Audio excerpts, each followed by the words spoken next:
First of all, I would like to welcome everybody to the CBER webinar. And I would like to also remind the rules before we start with introducing the speaker and starting with the actual webinar. So the webinar basically will run for 1 hour and 15 minutes. And we will start with the introduction with the speaker. But if you have any questions during the presentation, please use the Q&A to ask questions. And I will be monitoring the Q&A. And then I will ask questions to Harald during the break. So we will have 2 breaks, one after 25 minutes, where you will be able to ask questions to Harald. And then we will have another break at the hour, so at noon, where you will be able to ask remaining questions. Harald will be presenting 2 papers. So the first break will be devoted to asking questions related to the first paper. And the second break will be around his second paper. And at the end, after the, when we're at about noon 15, so that's basically when the seminar will end, there will also be more Q&A ready to all what has been discussed. And you will be able also to signal if you want to ask questions by raising your hand. And at that point, you'll basically be able to ask the question live. Okay. Now, without further saying, I would like to go ahead and introduce Harald. First, I would like to thank Harald for accepting the invitation to present in this CBER webinar series. We are very honored and pleased to have such a high-profile person like Harald.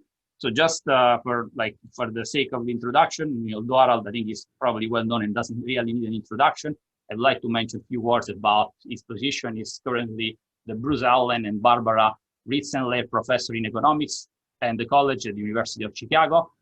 He has had a number of important editorial appointments, including former co-editor of Econometric and current editor of Journal of Political Economy. And prior to Chicago, he's also held positions at Princeton University, Tilburg University, and Humboldt University in Germany.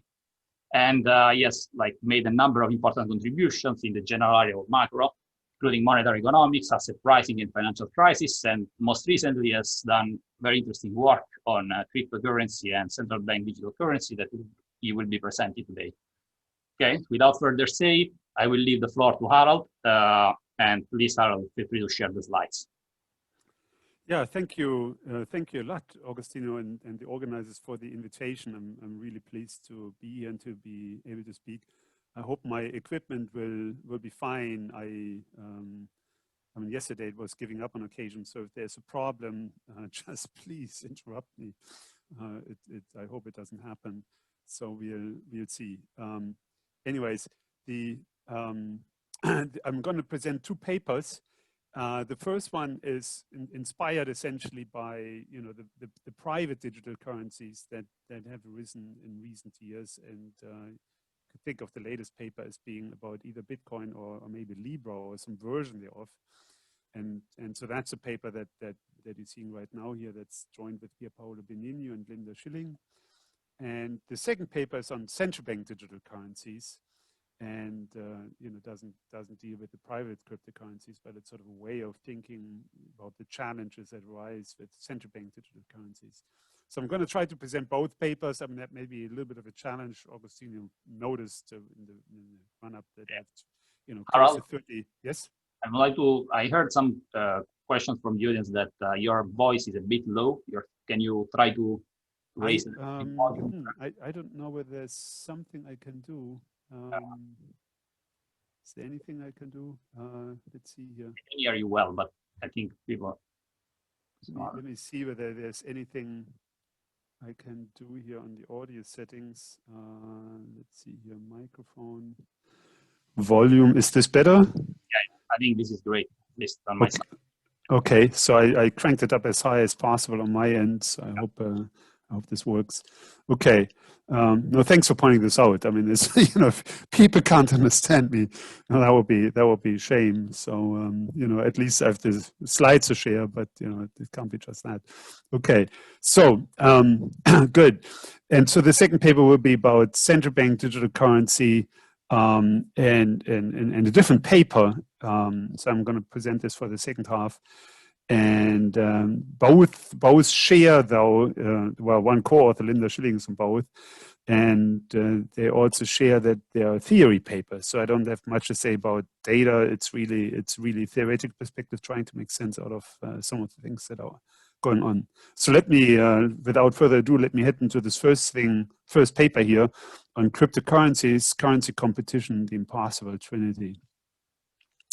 And the motivation is simple, especially in this group. I probably don't have to advertise it a lot, right? We have seen global cryptocurrencies on the rise, Bitcoin being the granddaddy of them all, perhaps, right? I mean, still, still high in market capitalization, still very popular for interesting reasons.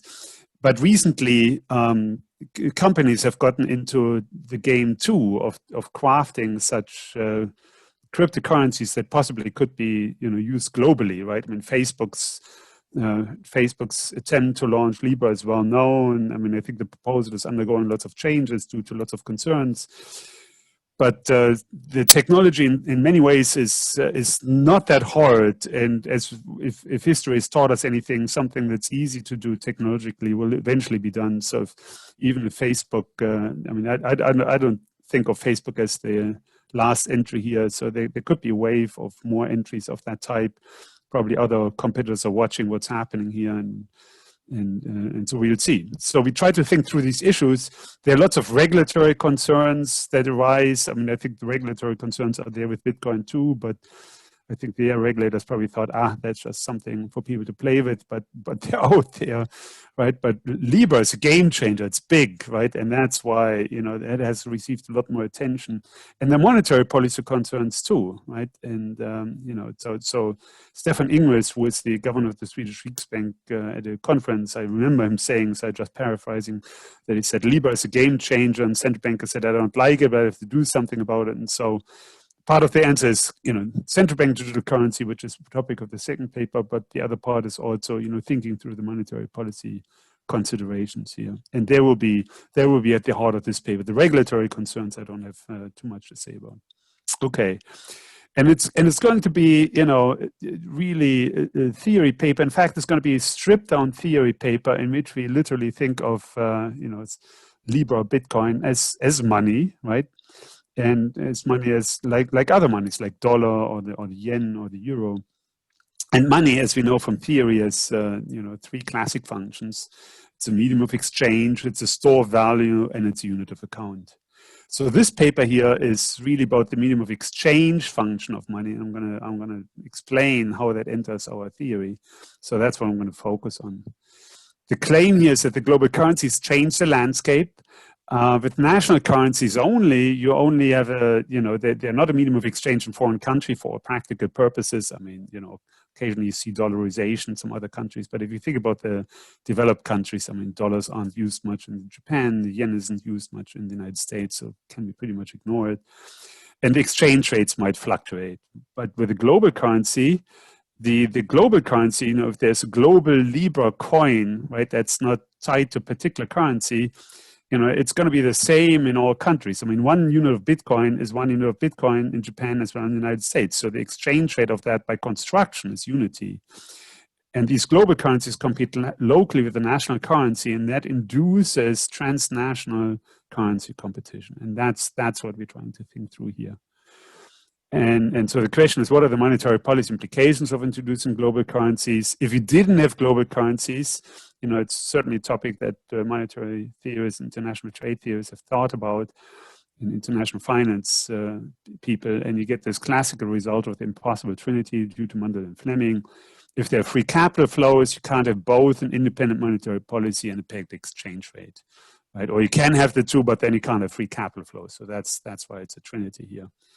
But once you introduce the global currencies circulating alongside national currencies, then we get even stricter restrictions. We find that the monetary policy interest rates are equalized, so they're no longer that introduces dependency of monetary policy, and the exchange rates become risk-adjusted martingales. If you would abstract from uncertainty, martingales would then just mean that the exchange rates are constant. So that's a very harsh version of a pegged exchange rates in that sense.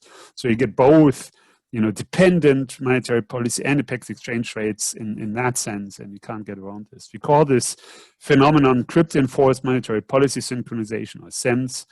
The central banks don't have to play by that, right? They can say we don't like it. We set our interest rates to whatever we please, but then you may end up with a race towards a zero lower bound, or actually giving up your national currency as a minimum of exchange. So maybe that's not an attractive consequence of doing that.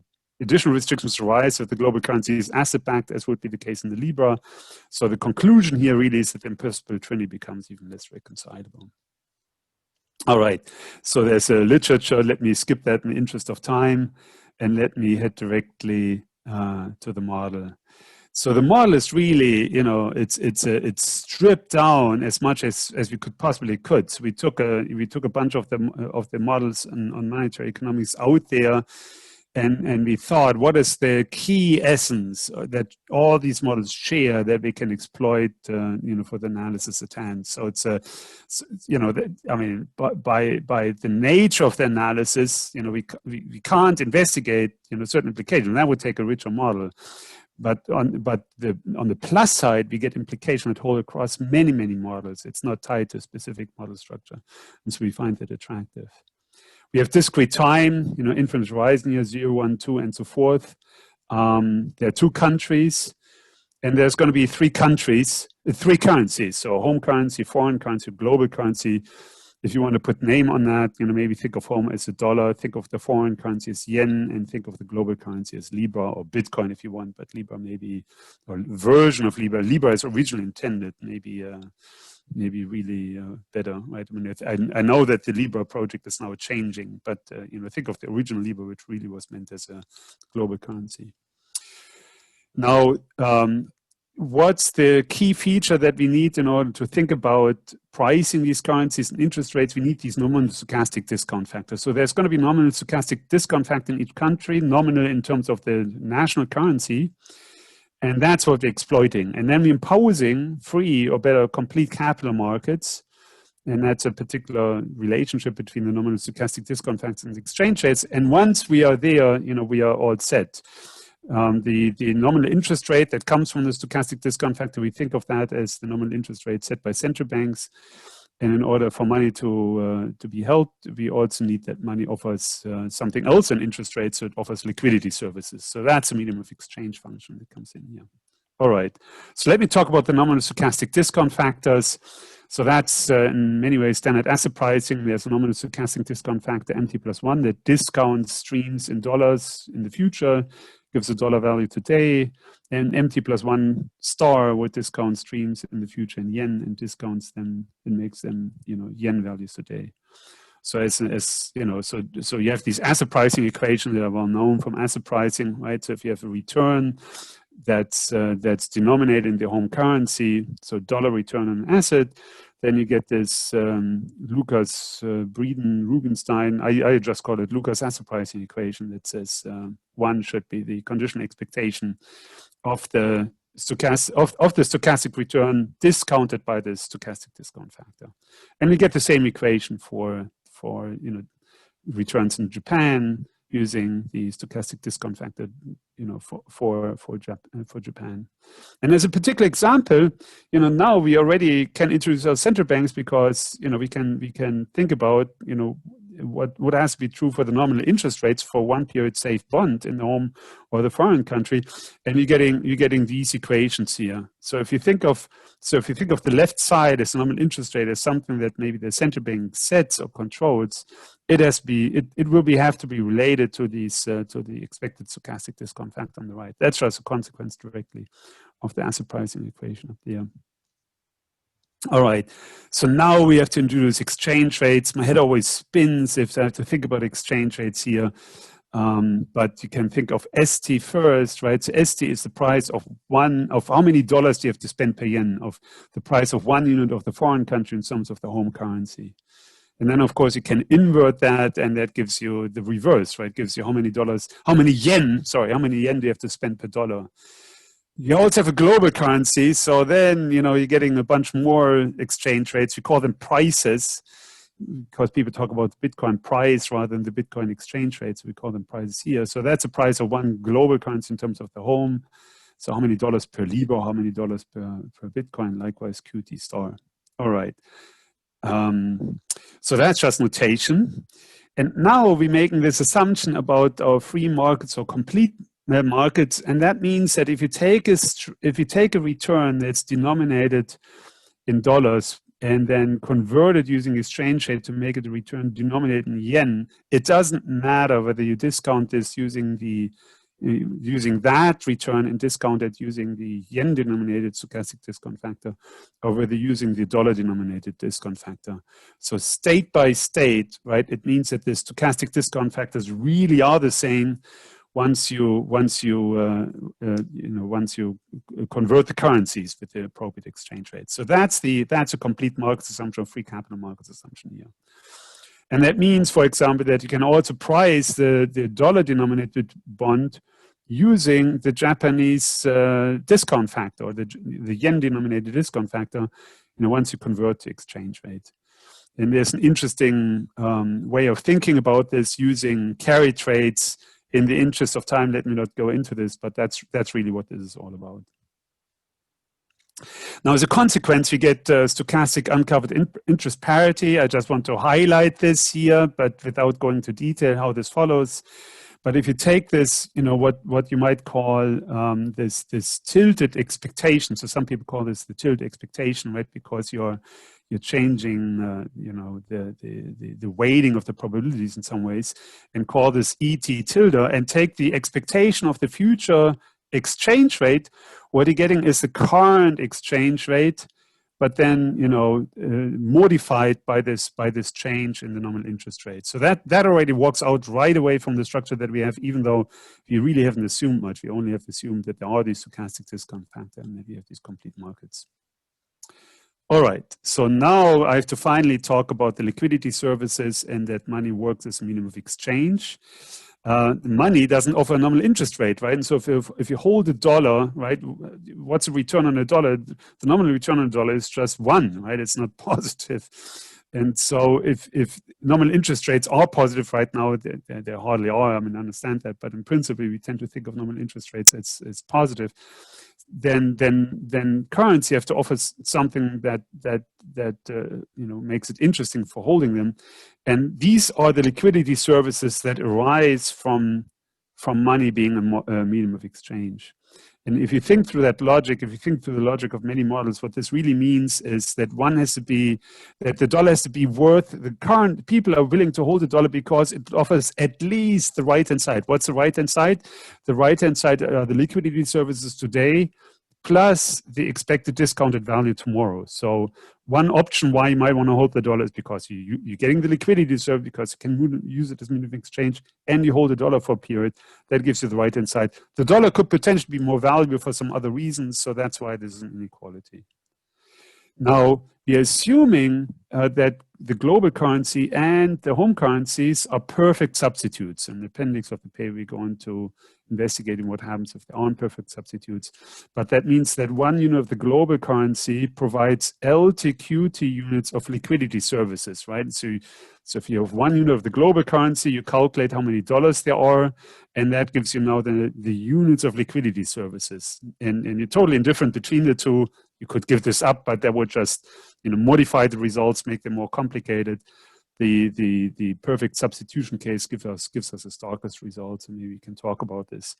So you also get, if the global currency, you also get that the global currency can be used as medium of exchange, and therefore we also get this equation, at home we get the same equation here abroad for the global currency, where now this change in the price of the global currency has to be taken into account, because that's the nominal return of holding the currency for one period. We interpret equal to say that the currency is used at home or is used abroad, right? So if anytime one of these equations, so it's an equality, that really means, okay, people value, I mean, maybe you don't want to use a global currency, for spending, right? And so then the right-hand side is smaller than the left-hand side. That means you wouldn't want to use it for these liquidity services. There they aren't giving you much. That means it's not used, right? But if it's equal, you might as well use it. And that's the language, that's the definition that we use here. Equality means it's used, inequality means it's not used. Now, of course, you could argue that equality could also be sort of the knife edge case where it's not used, but people are just indifferent. So we are let me ignore that subtlety here. And there are lots of examples in the paper. We go through a number of papers in the literature that all boil down to the structure here. But that's it. That's all that we have in the structure. So it's not an equilibrium analysis. It's just putting pieces of these equilibrium models on the table and looking at the relationship and saying if they're in a particular relationship, then the following happens. So that then here is the nature of this result, right? We are saying that we're making some assumptions about what might happen in equilibrium. We can't establish that this happens in equilibrium because we don't have enough structure here for that. But you could look at these models and look at when this happens and when it doesn't happen. So let's say that the national currencies are used in the countries. I mean, that seems reasonable. Let's assume that the global currency is valued, right? There's always, if there's fiat currency, there are always solutions where it's not valued, but they are not particularly interesting for our analysis here. And then let's impose that the global currency is used in both countries. Now, why should that be the case? I mean, but that's that's a world, I guess, that Lieber wants, or that we are thinking we might be heading to with these cryptocurrencies. In that case, we get this phenomenon that we call crypto-enforced monetary policy synchronization. We find that the nominal interest rates on the bonds are equal, so that means the monetary policies have to be equalized, the liquidity services are equal, and this result that I just told you about the uncovered interest parity, because the nominal interest rates are now equal, mean that the exchange rates now have to become these risk-adjusted martingales, right? So risk-adjusted means that you're doing these tilted expectations of these future exchange rates. You also get these risk-adjusted martingales, by the way, for the cryptocurrencies. I mean, that may be interesting, right? Because Linda and me have a different paper where we push that point, and there are lots and lots of papers who say it should look different. I think the data may be closer to these martingale results than something else. So that may be something to think about if you're pricing cryptocurrencies. All right, so how does it come about? It really comes about from this currency competition at first, right? So you get this currency competition between home and global, between foreign and global, and that means you get this transnational currency competition between home and foreign, and that in turn induces a global competition between the bonds, the home and foreign bonds, and finally establishes interest rate equality. I mean, you have to go through the proof. There's only it's sort of a bunch of puzzle pieces you have to put in the right arrangement to get through this here, because you really don't have much on the table to play with, but it all works out. Okay, so now there are escape options. What if the central bank says? What if the U.S. central bank says, no, we are on our own, right? We don't like having to tie our hands to the Japanese nominal interest rate. Or what if Japan says we don't like the U.S. interest rates? What if they lower the interest rate below that of the foreign central bank? That actually would drive out the global currency at home as a use, right? So you would get an inequality there. But the problem then is if both central banks try to eliminate the global currency at home, the other central bank might try to do the same. They might try to lower their nominal interest rate in order to get rid of the global currency. And then eventually, they both race to the bottom. They both end up at the zero lower bound, where they can't lower the interest rate anymore. SEMS returns, and you have the zero lower bound in both. And you have made matters worse than better in that sense. The alternative is to raise the interest rate above that of the foreign central bank. But in that case, the home currency is rendered obsolete as a medium of exchange. It may still be used as a unit of account. You can still price bonds in it and all that, but the liquidity services are now too expensive, right? People wouldn't want to hold their home currency because the liquidity services, it doesn't offer enough liquidity services to be worth holding. And so that means that it's hard to escape this SEMS that we have advertised here. So there are formal results in the paper, but let me not dwell on them. Let me just go as a last piece of the analysis to the case of Libra. where we really think that there's actually a consortium issuing the global currency and ready to buy and sell any amount of the global currency at a fixed price QT. And they have accountants really watching this, that this is not a Ponzi scheme or something. So they will have to do the following. They sell a certain amount delta T of the global currency at T. Then the consortium invests this in the safe bond, let's say, of the home country. They receive the interest payments on the bonds in T+1. They keep an asset management fee or some share that they want to keep as a profit for all their troubles. And then they set a new price, QT+1. And in order for this to be not a Ponzi scheme, right, it must be the case that the asset, the balance sheet stays balanced, so that whatever they have in liabilities mirrors the assets. And if you think that through, it means that 15 has to be holding true. Now, the next result, I can just explain, just looking at 15. Remember that before, so here there's no uncertainty anymore, right? And remember that at this SEMS result, that essentially said that, without uncertainty, if the global currency is circulating, QT better be equal to QT, right? I mean, that's the main result that I showed. On the other hand, you have 15. So now, but you can see that if phi t, if the fee here is smaller than the nominal interest rate, then the global currency actually goes up in value. It's more valuable. It's you'd rather use that for payments than say the dollar, because not only is it as good for making payments, but it's something that goes up in value, right? And so it will drive out the dollar as a medium of exchange in that circumstance. So that means that this fee here now puts an upper bound on the nominal interest rate that central banks can charge without risking that their own currency is abandoned as a medium of exchange in their own country.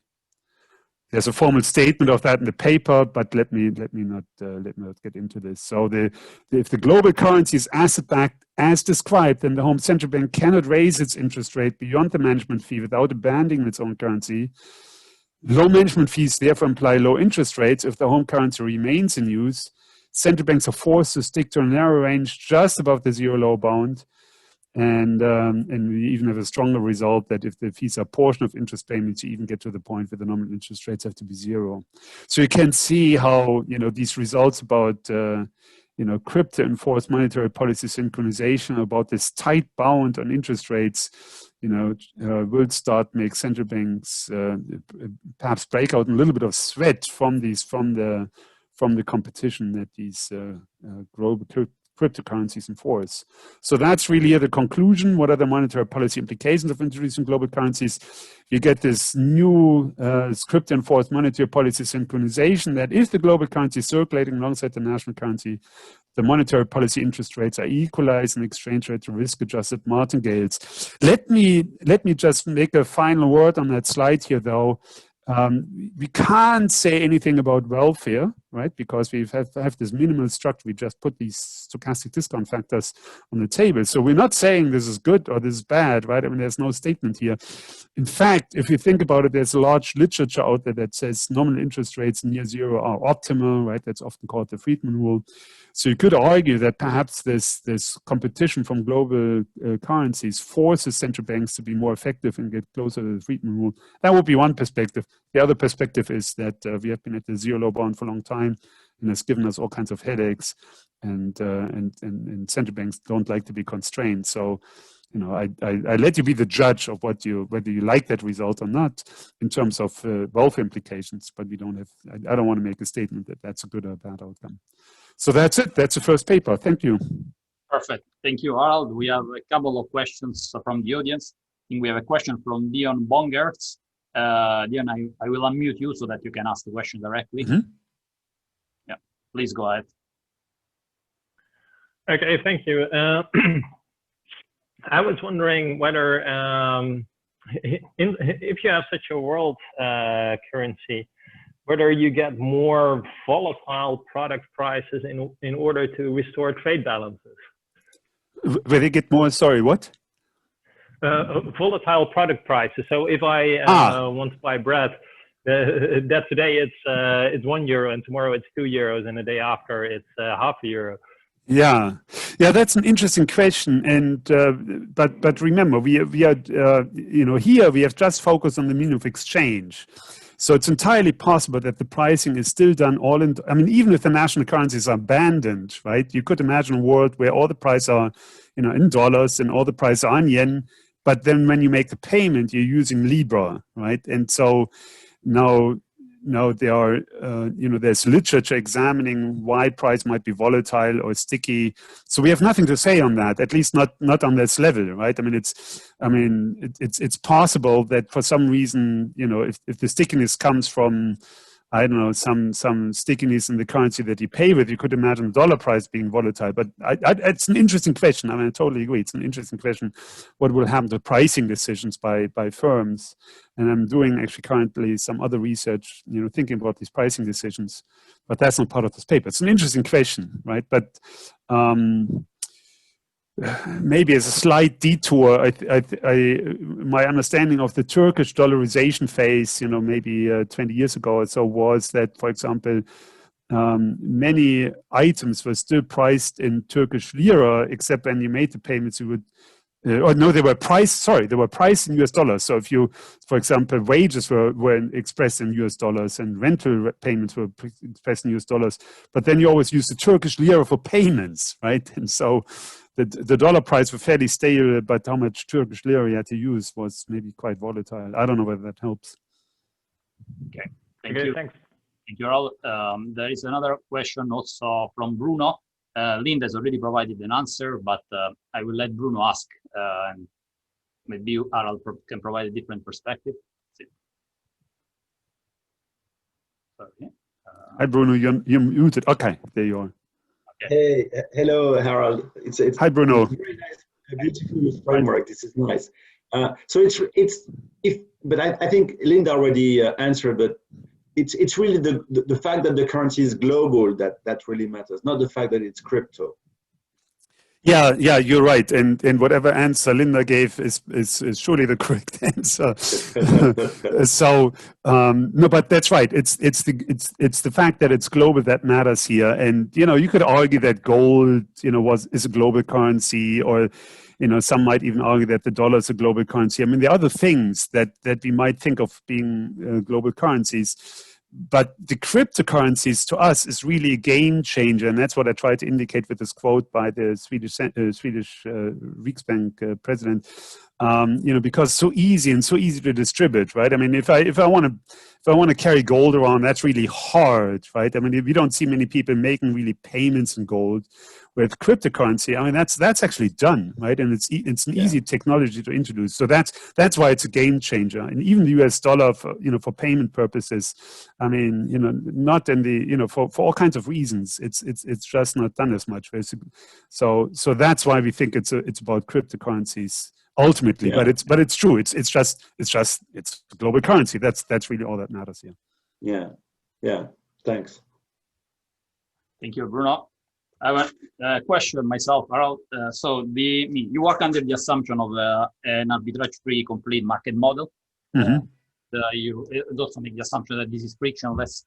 So I'm wondering, you need the assumption of arbitrage-free and completeness because you want to have just a unique discount factor to work with.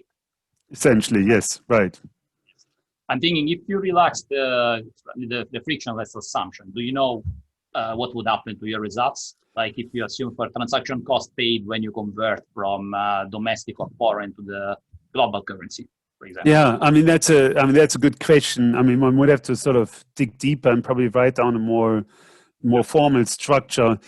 I mean, these transaction costs. I mean, so one thing that I've done in an AEA papers and proceedings paper, also with Linda Schilling, it got published. I think. Was it beginning last year even, or beginning this year? I forgot now. I think beginning of March last year, or May last year, where we introduced sort of little frictions, right? So we have this model, it's a national currency, it's not international as we have here, so it might be interesting to extend this to the international context. But where we're exchanging a currency for the other, there's a little friction, right? You have to pay transaction cost.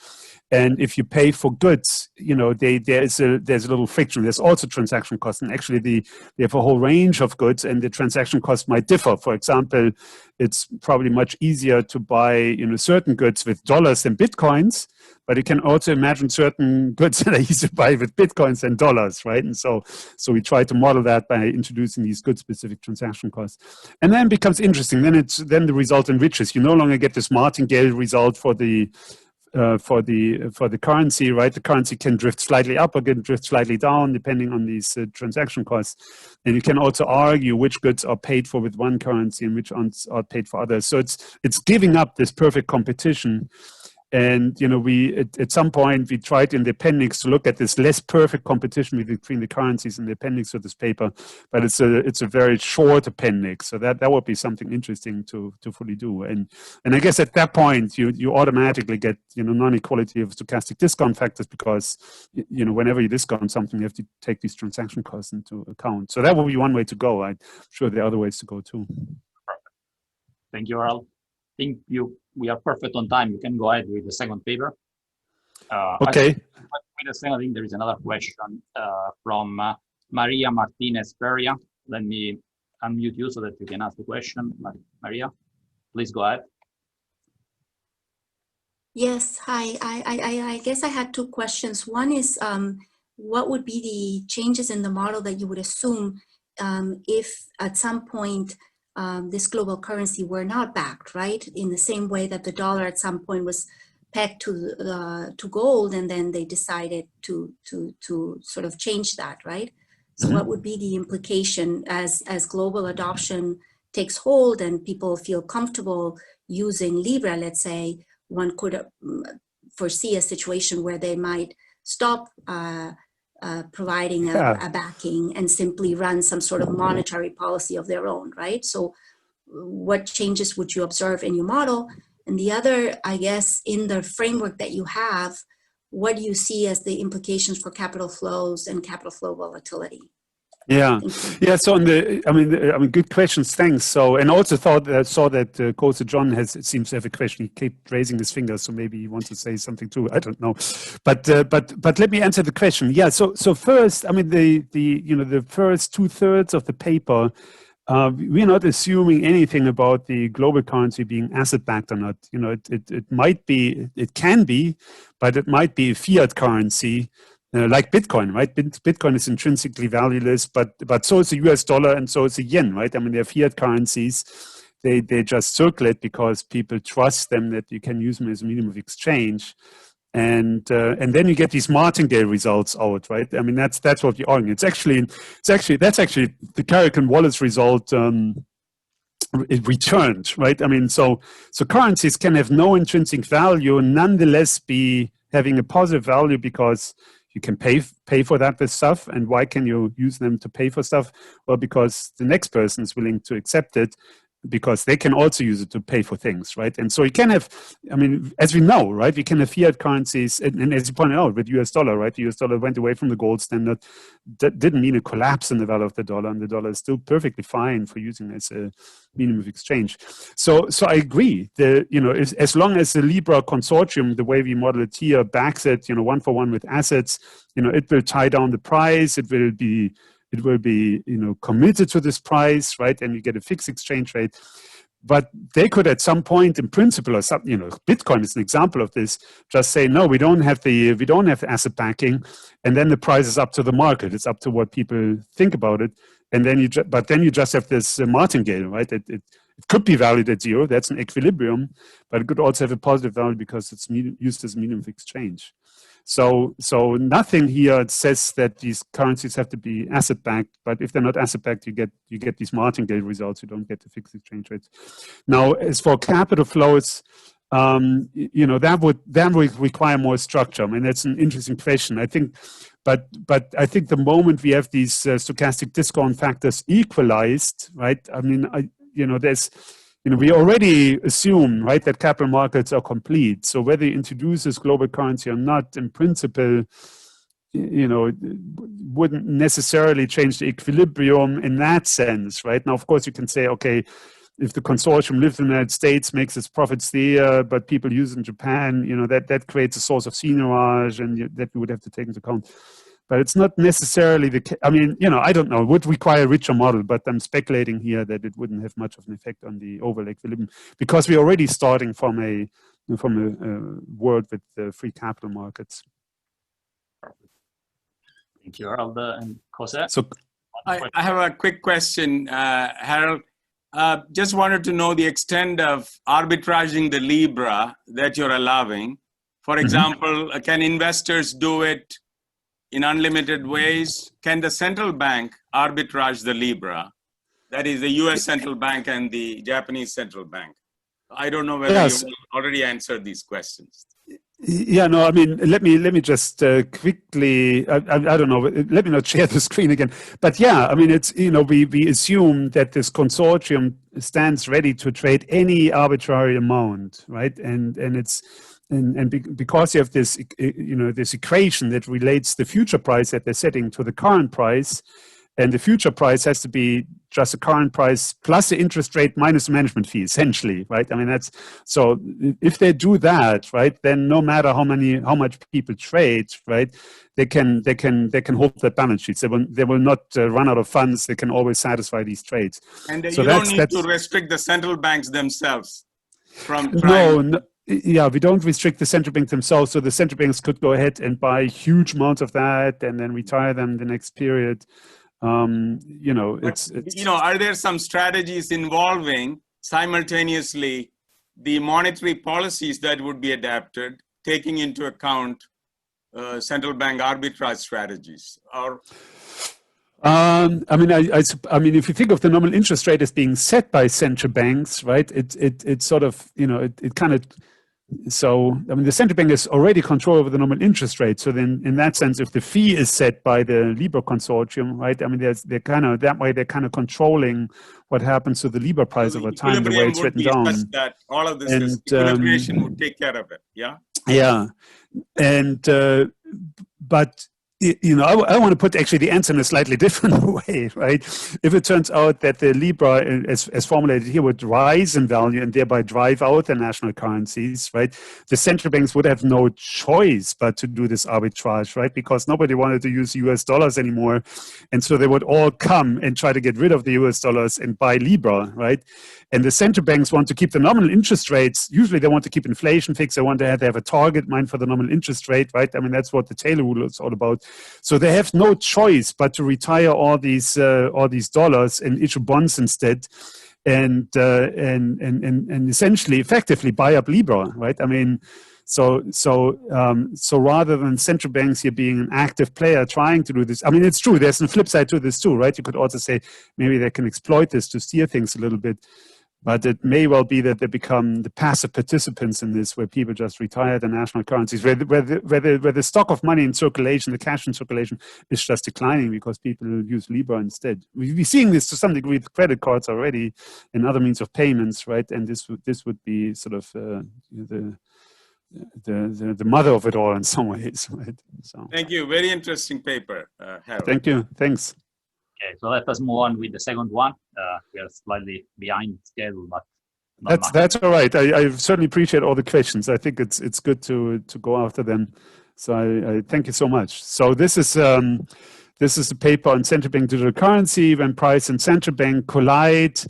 It's a paper again with Linda Schilling, Chris Fernandez Villaverde, possibly Daniel Sanchez. We are still thinking, you know, we are still debating, you know, something here on the co-authors, but never mind. So currently it's the four of us, and I hope it's going to remain the four of us, and myself. All right. So the motivation here is that we have seen, again, these recent advances in cryptocurrencies lead from the private sector, Bitcoin, Ethereum, Libra, you know, thousands more, you know, private digital currencies. And so central banks are now concerned about this. They say, maybe we should issue our own, maybe we should issue central bank digital currencies, so CBDC.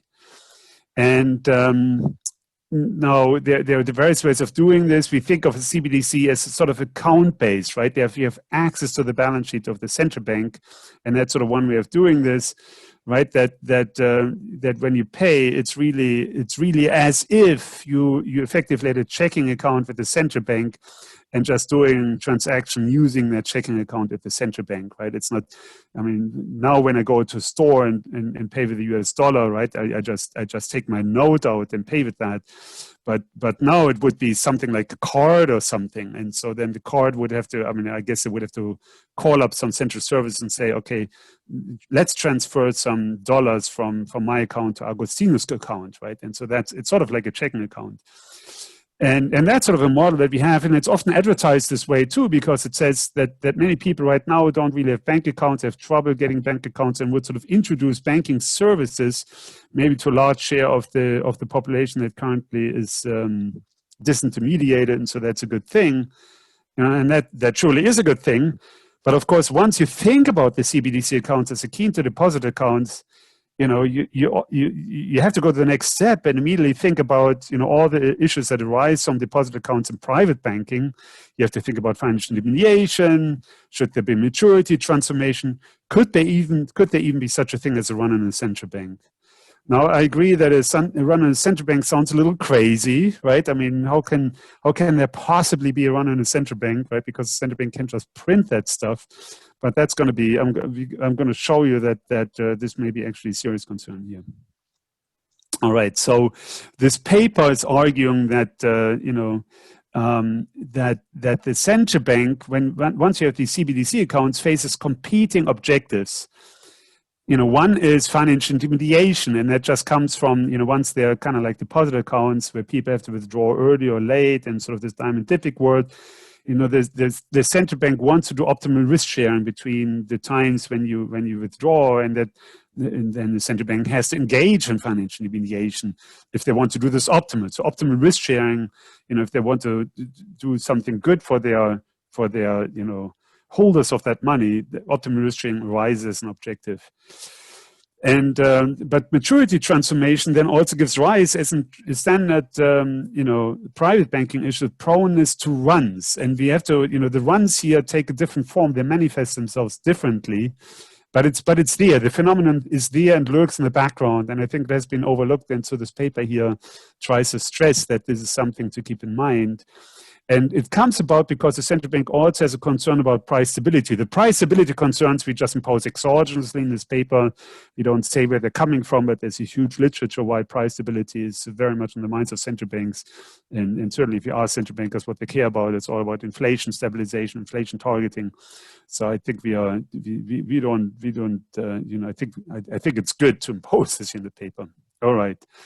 So, and so what is, and so the central bank can always, so here's the thing, the central bank can always deliver on its nominal obligation, so that's not the issue. And so in that sense, they never run out. If you go into the central bank and say, I want $1, they just give you $1 back in essence, right? I mean, they can't run out of nominal obligations. They can always deliver on the nominal obligations. But what can happen is that there's a version of a run, and that version of a run is a run on the price level, and the price level is then under threat. And the central bank may not like that to happen because they have this goal of price stability.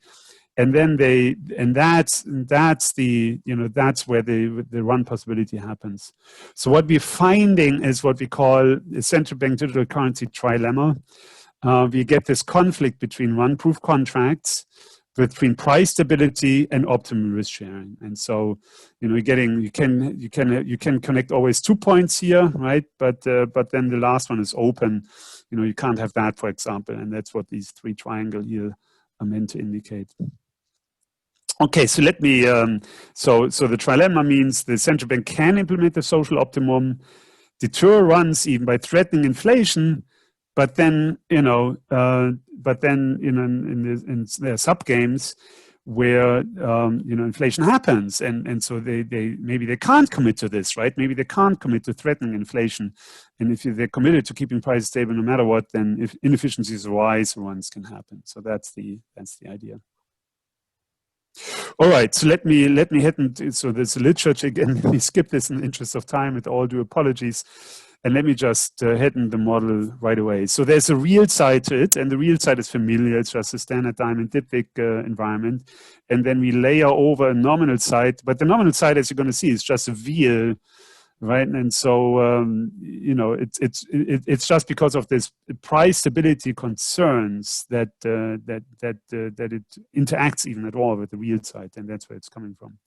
So there are 3 periods. There's a continuum of agents. In time 0, they're endowed with the unit of real good, but they really just like to consume either in period 1 or in period 2. So in period 1, they learn what type they are. They're impatient with probably lambda, and they're impatient with probably 1 minus lambda. The impatient agents only like to consume in period 1, and the patient agents enjoy to consume in period 2. And, you know, there's some assumption about the utility function that we need in order to make life interesting. I mean, it's satisfied, for example, if CR a utility function with relative risk aversion above 1. And there's a technology, there's a storage technology, real storage technology. You can put, you can put a real unit in the store and get 1 unit back a period later, or you can put, you think of this as a rice economy. You can also plant the rice and then receive R bigger than 1 unit in t equals 2. So that's the that's what you can do. But you can also uproot it and then then get 1 in t equals 1. So maybe you don't even need the short-term technology if you have such an efficient long-term technology. But we want to allow in principle an extension where maybe it doesn't yield all the way 1 in the long-term technology. All right, so then the social planner can look at that. You can say, okay, what is the efficient solution here? And you can calculate it. So this is the standard diamond Dybvig calculus. You maximize expected utility. That's here, right? You're taking this expectation across these different types.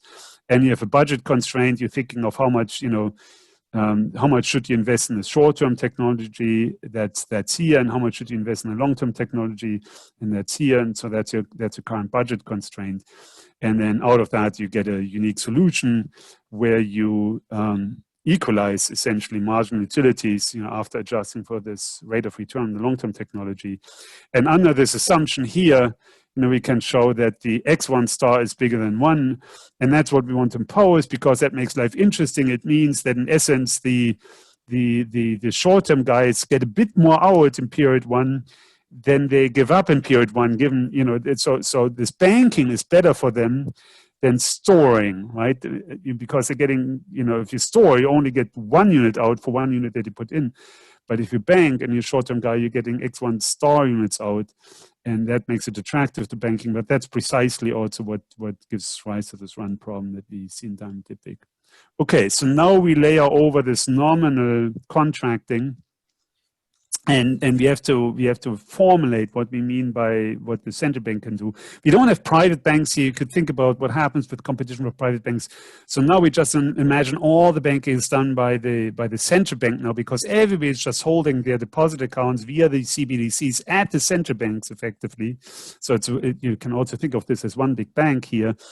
And maybe they're off-shelving some of these services of private banks and have some kind of hybrid model, but that's not really essential to the analysis here.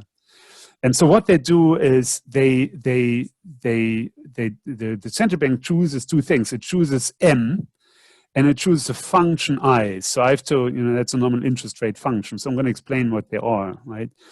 And so the first thing is that if you go and open a CBDC account and say, here, central bank, here's a real unit, how much money do you give me?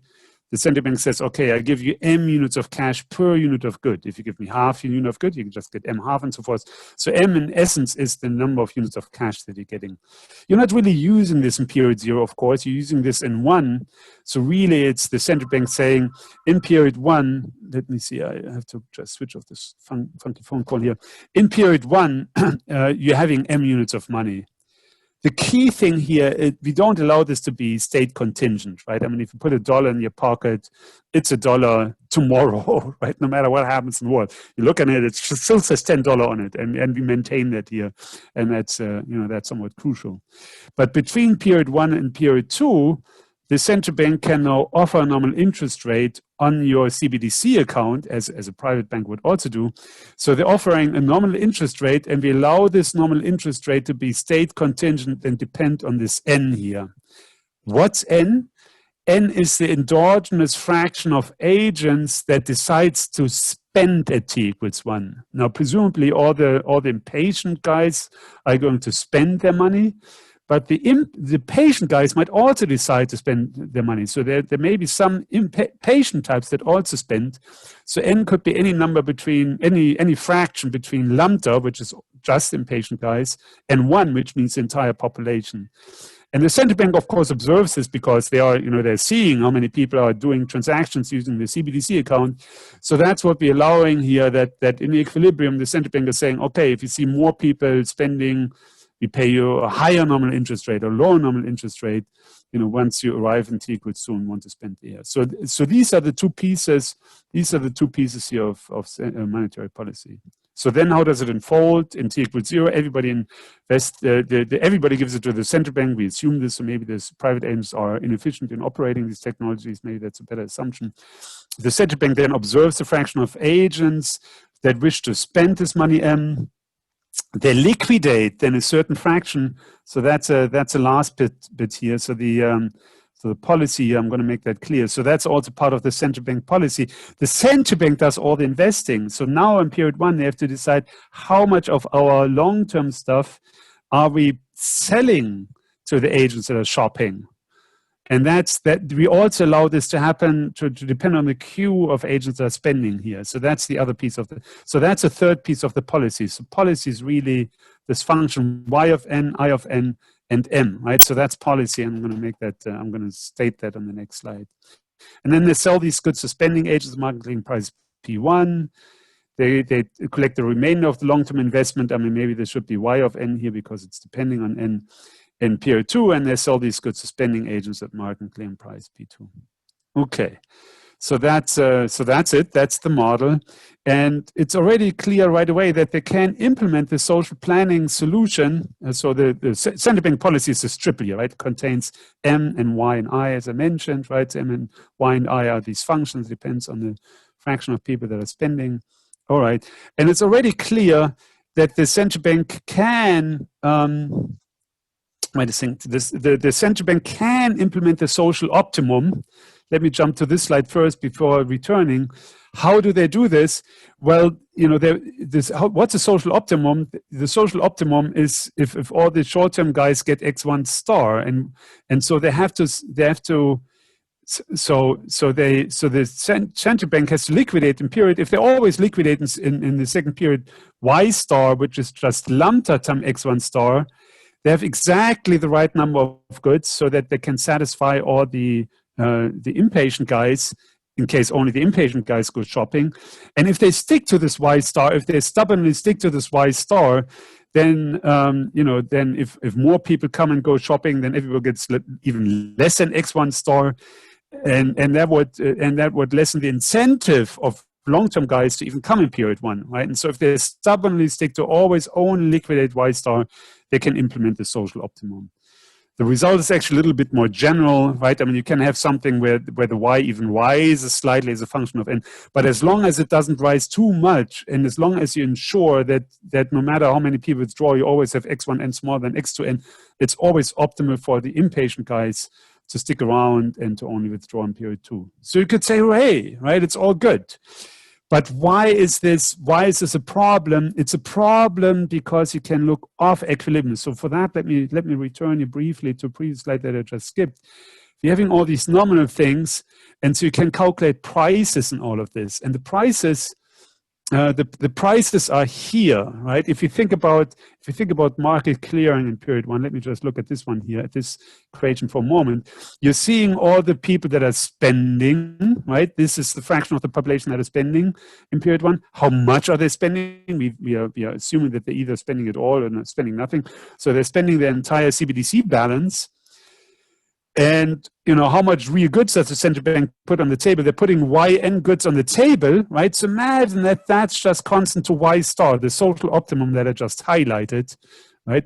Then you can see that if N goes up, right? If N goes up, that necessarily P1 has to go up as well, right? I mean, maybe I should write that P1 is also a function of N.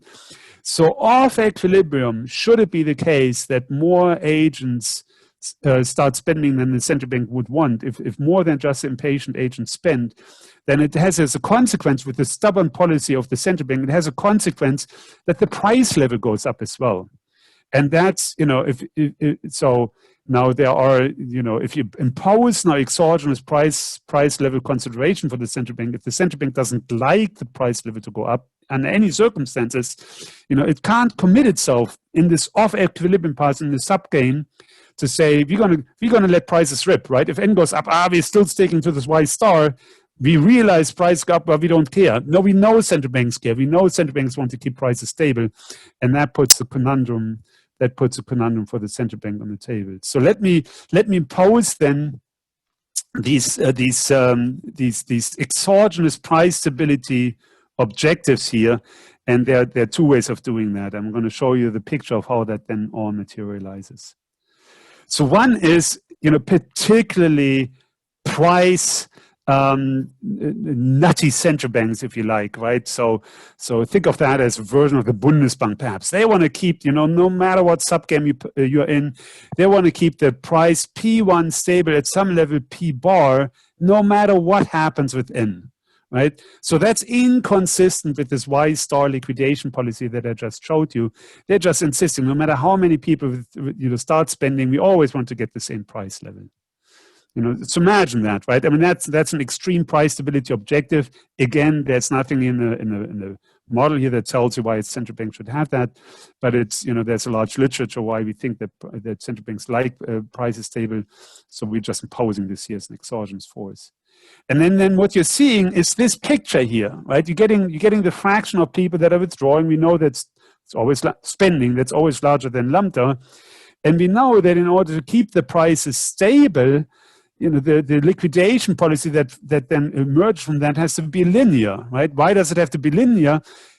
You can see this from the equation that I just emphasized, right? You can see this from this P1n y of n, right? So if you look at that equation, if you want that to be always P1 bar, if you want that to be stable, that means that yn has to be just n times m over P1 bar, right? It has to be proportional to n. So that's what this line indicates. And they can't liquidate more than everything. So at best they could maybe have this line here. So that would be liquidation policy that's consistent with full price stability. But they can no longer get to this allocation. So that's really the optimal allocation here, but they can't get to that anymore. So it's a policy that avoids runs.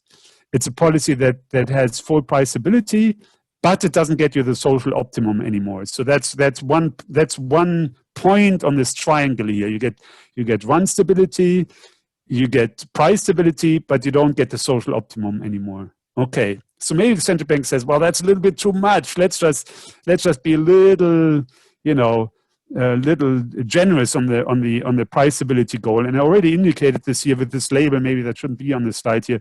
You could have a partial price stability goal.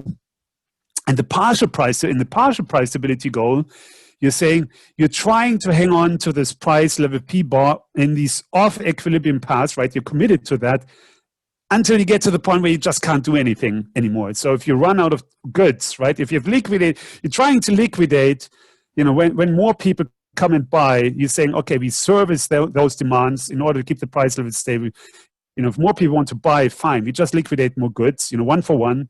But eventually you're running out of goods, right? And then you're stuck. And then you're saying, okay, if that happens, sorry guys, we can't do anything anymore about the price goal. So that's maybe, let's say that's a more Italian, interpretation maybe of price stability, right? But it's actually a good thing here, right? Because you can get to this, now you still get this linearity that I talked about here until you hit this full liquidation up here.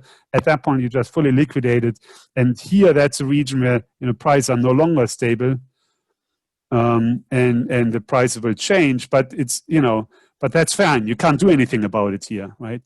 Okay, so that maybe looks better than the full price stability, right? You can go through the social optimum. You don't have to, but then maybe it would make sense to go through the social optimum here. But now the problem is now the equilibrium is run prone, because then now what happens is, agents, suppose everybody runs, right? You can go through the calculus here. Suppose everybody runs. today, and you're in this situation, you're sort of you're patient agents, you think you should have run as well.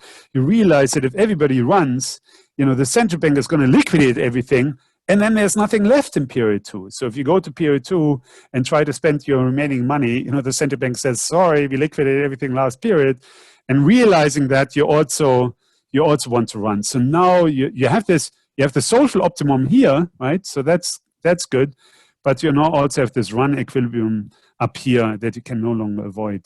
So the point is, once you put in these price stability goals in these offer equilibrium paths here, really, right? Once it's sort of a Kittel-Prescott type commitment question. Can you commit? What is it that you can commit to? If you can't, if you committed to price stability of the equilibrium path, if you can't commit to letting prices rip, then you're inheriting these problems.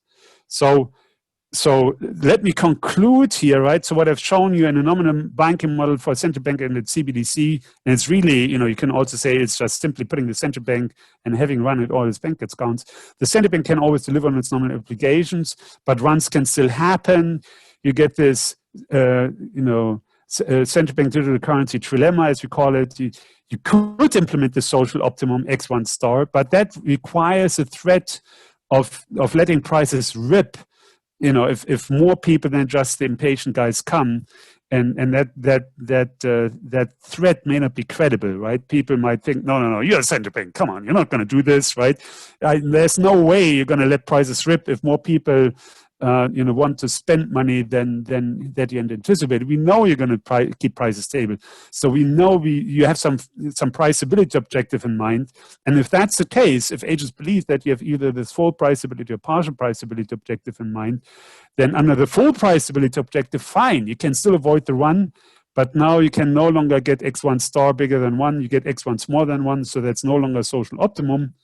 Or you can have partial price stability. Then you can get back to X1 star bigger than 1 if you want to, but then these runs can occur, you can get these multiple equilibria. So that's a trilemma that we're getting, and let me conclude with that. Okay, thank you, Harald. Feel free to ask any questions or raise your hand at this point. I think it's basically, we can have a live Q&A. So I will start. I want to ask questions about the runs on the central bank. So I think my understanding is that basically the key deviation from Diamond and David is that basically the run occurs on the central bank, and that's the central bank that is intermediating the real economy, right? So now, of course, when there is a run on the bank, the central bank can liquidate, as you pointed out, assets in order to fulfill this demand, or there could be also a possibility for the central bank to print money, right? Yeah, right. I mean, right. That's right. I mean, but of course, if they print money, effectively they are printing money in the sense, that people have this M at hand, right? And so people want money, right? But I mean, if more people come, and you're actually putting even more M in circulation under that circumstance, right? Then you're making the prices going up even more, right? That may be the first. I agree. Let me actually share this again. Or just think about the pricing equation here. I think that's sort of interesting to think this through. But allow me maybe to share the screen again, because I think it's all, in some ways, the intuition is all in this pricing equation that I showed at the very beginning. Here, right, in this top box, right? And so you might say, oh, if more people come, why don't I just increase M, right? I mean, that may be the first inclination. I mean, in some ways, it's doing that automatically already. The money in circulation or the money that gets out is increased because N times M is the money that's spent. So there is a sense in that sense that the money is satisfying this money demand. But in principle, you could think about making this M state contingent, and it's something that we discuss among our co-authors. If you could let M go up with N, if you let M go up with N, then you're making P1N go up even more, right? I mean, it would be even more problematic. So the only way you could avoid this, if you want to have N go up, but keep Y at Y star and keep P1 at P bar, right? Then the only way to do this would be for M to go down. So essentially, the monetary policy would have to say, okay, if you see all these people starting spending, we have to tell people, you know what, you thought you had $10, actually you only have $5, right? I mean, it's sort of now, you know, you could say that. I mean, there are various ways of implementing this. This could be a negative state contingent interest rate. You could also think of this as a tax on dollar holdings, but it doesn't. You know, I mean, normally you don't do this to money, right? We don't go and say if you want to spend more money, we just suspend how much money you have, right? I mean, I think probably would undermine trust in the monetary system. I mean, you could think of the consequence of this, but it's true. We have taken this particular policy. We have taken off the table, and in principle, it's something that could resolve this. But it doesn't strike me as you know, it doesn't strike me as people knowing how much money they have, right? It strikes me as a strange monetary policy. Let's just put it that way. But it's true. It's a possibility here. Thank you, Harald. There is a question by Jigo. Jigo, please go ahead. I'm enabling you to talk. Hi, Sigrid. Hey, I just have a question. I vaguely remember your slide mentioned something account based versus token based. Is that right? Yes, right. So in what way that your model reflected this difference? And I thought that this, like most of the discussion, at least in practitioner or the central bank, they really care about this difference. And I want to see that whether your model can tell us something. Yeah, no, that's a good question, and you know, we are differing slightly among co-authors how much we should emphasize or not. I mean, the account based. I mean, actually, the whole thing can also happen in a token based system. It can even happen if the whole thing is cash based, right? And so in the later section of the paper, we discuss, you know, it's a hybrid system, right? So they're all prone to this. It's just, you know, it's just that there's sort of additional sands thrown in if you think about it as a matter of practice, right? So if it's account based, then the central bank can literally see if somebody wants to spend the money, right? They observe it, right? I mean, the people go and they just spend it, and the central bank sees the transaction because it's a transaction on their cash accounts. Now, mind you, the central bank also sees the transaction in the sense that they're selling the goods here, so they're parties to both sides. But if the selling of the goods is off shelf to some other entity, they would, you know, presumably what they would notice in terms of the spending would be what's happening in the accounts. If it's token based, you know, now it becomes less clear, because the tokens, you know, if I have a token and I give it to you, the central bank, you know, wouldn't. I mean, maybe want to put in, you know, firewalls so that the central bank can't observe this. So that's a question a little bit how we do the token-based system. Does the central bank see how much of the token spending is done for goods and services? And that will be critical here. If it's observable to the central bank, we are back to square one. Maybe they're seeing total goods production. We're back to square one.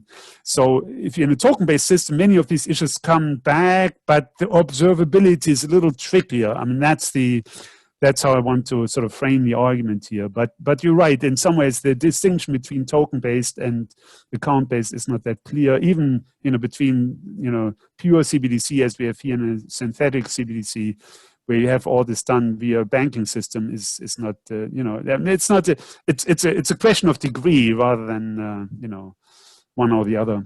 Okay, so let me just one comment. So the way that I understand your answer is that it matters on contracting, seems in the framework of Diamond Divik in implementing the first part. Is that well, I mean, the contract, I mean, you call that monetary policy, really, right? It says, I mean, the nominal interest rate is what you earn on holding the CBDC.